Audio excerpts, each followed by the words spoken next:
आणि आता पाहूयात महाफास्ट 100 बातम्या।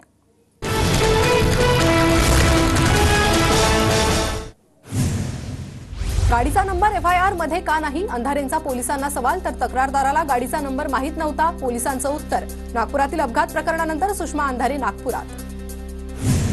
संकेत बावनकुळेंचं मेडिकल का केलं नाही, संकेत बावनकुळे मेडिकलमधून कसा सुटला, अंधारेंचा सवाल तर अंधारेंसोबत चर्चा करताना पोलिसांनी माध्यमांना बाहेर काढलं। संकेत बावनकुळे बारमध्ये दूध प्यायला गेला होता का, सुषमा अंधारेंचा सवाल तर भाजपच्या लोकांना स्थानिक नेते मदत करताय, अंधारेंचा काँग्रेस आमदार विकास ठाकरेंवर निशाणा। बाहेरच्यांपेक्षा आरोपीवरील कारवाईसाठी नागपुरात एकटा मी काफी, अंधारेंच्या आरोपावर विकास ठाकरेंचा पलटवार। नागपूर अपघात प्रकरणातील आरोपींनी मद्यासोबत बीफ कटलेट घेतलं, आरोपीच्या गाडीत बिल आढळलं, बीफ कटलेट ऑर्डर करणारे आम्हाला हिंदुत्व शिकवतात, राऊतांची टीका।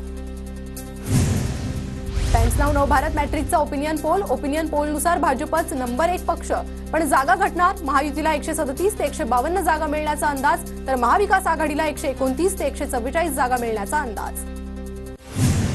शरद पवारांविरोधी निवडणूक बनवायची नाही, अजितदादा गटाच्या आमदारांचं मत, पवारांविरोधी निवडणूक झाल्यास फटका बसण्याची आमदारांना भीती, सूत्रांची माहिती।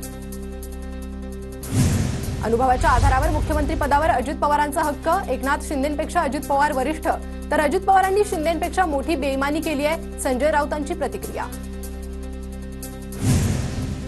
मी कार्यकर्ता म्हणून काम करतोय, मला कमिटी नको, निवडणूक संपर्क प्रमुख नियुक्तीवर सोमय्या यांची प्रतिक्रिया। निवडणूक प्रचार समितीमधून नाव वगळल्यानं प्रसाद लाड नाराज असल्याची माहिती तर माझा पक्षावर आणि नेत्यांवर पूर्ण विश्वास, शहा फडणवीस निश्चितपणे माझ्यावर चांगली जबाबदारी देतील, लाड यांच्याकडून विश्वास व्यक्त। वरळी मतदारसंघात मनसे नेते संदीप देशपांडेंकडून मोर्चे बांधणी, राज ठाकरे लवकरच संदीप देशपांडेंच्या विजन वरळी या जाहीरनाम्याचं उद्घाटन करणार, वरळीत आदित्य ठाकरे विरुद्ध संदीप देशपांडे असा सामना होणार। महायुतीत समसमान जागांची आमची मागणी, एखाद्या दुसऱ्या जागेवर मैत्रीपूर्ण लढत होऊ शकते तर विधानसभेची निवडणूक सीएम शिंदेंच्या नेतृत्वात लढवणार, अर्जुन खोतकर यांची प्रतिक्रिया। उद्धव ठाकरेंच्या दौऱ्याच्या पार्श्वभूमीवर पैठण तालुक्यात ठाकरे गटात संघर्ष सुरू, सचिन घायाळ आणि दत्ता गोरडे या नेत्यांमध्ये संघर्ष सुरू, ठाकरेंच्या दौऱ्याच्या कार्यक्रम पत्रिकेतून दत्ता गोरडे यांचं नाव वगळलं। नांदेडचे माजी खासदार भास्करराव खदगावकर 15 सप्टेंबरला काँग्रेसमध्ये प्रवेश करण्याची शक्यता, खदगावकरांच्या सूनबाई मिनल खदगावकर नायगाव विधानसभेसाठी इच्छुक। प्रकाश आवाडे यांच्या ताराराणी पक्षाकडून दुसऱ्या उमेदवाराची घोषणा, हातकणंगले मतदारसंघातून जयश्री कुरणे यांना उमेदवारी घोषित। राजकीय पक्षांनंतर आता राज्य निवडणूक आयोगाकडूनही विधानसभा निवडणुकीची तयारी सुरू, राज्य निवडणूक आयोग 13 सप्टेंबरला जिल्हाधिकाऱ्यांकडून तयारीचा आढावा घेणार। गृहमंत्री असताना काश्मीरमध्ये जाताना भीती वाटायची, विजयधर मला म्हणाले काश्मीरात लाल चौकात भाषण करा, त्यांच्या या सल्ल्यानं लोकांमधील गृहमंत्री अशी ओळख तयार झाली, सुशील कुमार शिंदेंकडून जुन्या आठवणींना उजाळा। आमदार अनिल परब यांना दापोलीतील साई रिसॉर्ट प्रकरणी दिलासा, 2016-17 आणि 2019-20 मूल्यांकन वर्षासाठी प्राप्तिकर विभागानं बजावलेल्या नोटिशी उच्च न्यायालयाकडून रद्द।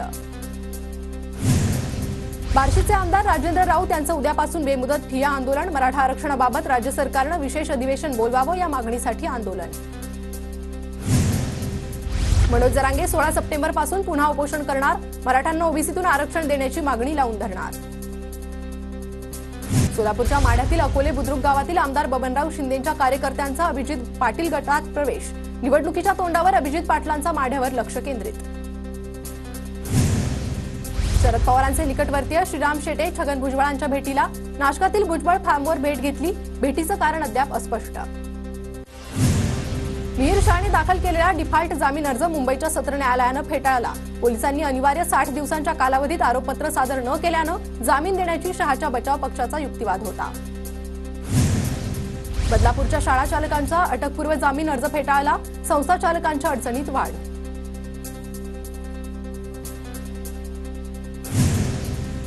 ईद ए मिलादच्या मिरवणुकीत डीजे लेझर दिव्यांच्या वापरावरील बंदीची मागणी, जनहित याचिकेवर तातडीनं सुनावणी घेण्यास मुंबई उच्च न्यायालयाचा नकार।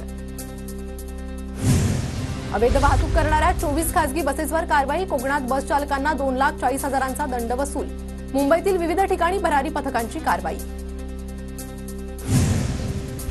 स्वच्छता कार्यात कसूर करणाऱ्या नागपूर महापालिकेच्या 39 कामचुकार कर्मचाऱ्यांचं निलंबन, मनपा आयुक्तांच्या पाहणीनंतर प्रशासनाची कारवाई. नाशिकमधील काही मंडळात डीजे वाजवण्यावर ठाम, ध्वनी प्रदूषण ओलांडणाऱ्या वाद्यांना परवानगी मिळणार नाही, पोलिसांची भूमिका.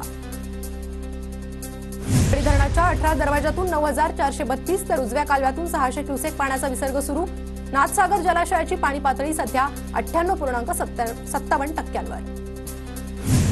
खडकवासला धरणातून मुठा नदीत पुन्हा विसर्ग सुरू. खडकवासलातून मुठा नदीत 856 क्युसेकने विसर्ग. खडकवासला धरण साखळीत 99.89% पाणीसाठा. भुसावळच्या हतनूर धरणाचे 4 दरवाजे उघडले. हतनूर धरणाचा 66.24% जलसाठा. गोंदिया शहरातील सूर्याटोला परिसरातील बांध तलाव ओव्हरफ्लो झाल्यानं अनेकांच्या घरात पाणी शिरलं. घरात पाणी शिरल्यानं घरातील साहित्याचं नुकसान. धाराशिवमध्ये सोयाबीनवर तांबेरा बुरशीजन्य रोगाचा प्रादुर्भाव. सोयाबीनचं पान पिवळी पडून लागल्यानं उत्पादनात घट होण्याची शक्यता. हिंगोलीतील येलदरी धरणाच्या पाणी पातळीत वाढ. धरणात सध्या 73% पाणीसाठा. जलसाठा वाढल्यानं अनेक गावांचा पाण्याचा प्रश्न मिटला. जळगावच्या वरण गावात भर पावसातही 20 दिवसाआड पाणीपुरवठा. शहराला किमान 8 दिवसाआड अनियमित पाणीपुरवठा करण्यात यावा, नागरिकांची मागणी. परभणी जिल्ह्यात मागच्या आठवड्यात अतिवृष्टीमुळे शेती पिकाचं नुकसान. सोयाबीनच्या शेतात अद्यापही पाणी, शेतकरी हवालदिल. फायबरपासून 23 फुटी बाप्पाची मूर्ती. सांगलीच्या मिरजमध्ये श्रीमंत महागणपती मंडळानं साकारली फायबरची मूर्ती. बीडच्या माजलगावातील कृषी चिकित्सालय फळरोग वाटिका कार्यालय ओस पडलंय. मागच्या 6 महिन्यांपासून कार्यालयाला